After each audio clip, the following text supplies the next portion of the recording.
নমস্কাৰ। আজি আপোনালোকৰ মাজত লৈ আহিছোঁ দুলীয়াজান মহাবিদ্যালয়, দুলীয়াজান কলেজ। আৰু এইখন কলেজৰে মই আলমনাই আছিলোঁ আৰু বহুত দিনৰ মূৰত কলেজখনলৈ গ'লোঁ।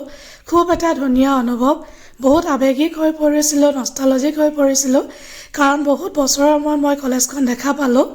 আৰু আজিকালি কিন্তু লাইব্ৰেৰীটো এইফালে আনিলে পিছফালে। এতিয়া মই দেখুৱাম আপোনালোকক আমাৰ কমাৰ্চৰ বিল্ডিং কোনফালে আছিলে।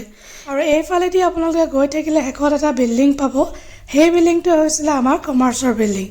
আৰু যিসকল ছাত্ৰ ছাত্ৰী বা দুলীয়াজানৰ পৰা কোনোবা ব্যক্তিয়ে যদি চাই আছে, ভিডিঅ'টো লাইক কৰিব নাপাহৰিব, লগতে কমেণ্টো কৰি দিব আৰু শ্বেয়াৰ কৰিব নাপাহৰিব।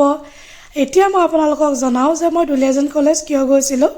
আচলতে মন্থন বুলি এটা প্ৰগ্ৰাম আছিলে আৰু সেই প্ৰগ্ৰামত আমাৰ বাণিজ্য বিভাগৰ শিক্ষাগুৰুসকলে মোক আমন্ত্ৰণ দিছিলে এজ এ মটিভেশ্যনেল স্পীকাৰ, লগতে কেৰিয়াৰ কাউন্সেলিঙৰ কাৰণে।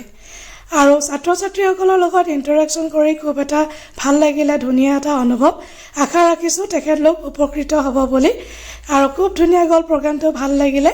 আৰু আমাৰ শিক্ষাগুৰুসকলক মই এটা ৰিকুৱেষ্ট কৰিছোঁ, তেখেতলোকে যাতে সদায় মোক আশীৰ্বাদ দিয়ে।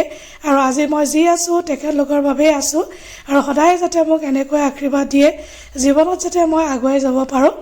আৰু এতিয়া মোৰ শিক্ষাগুৰুসকলৰ লগত দুখনমান ফটো মাৰিছিলোঁ, কেনেকুৱা লাগিছে আপোনালোকে জনাব। আজিলৈ আহোঁ, বাই বাই, টেক কেয়াৰ।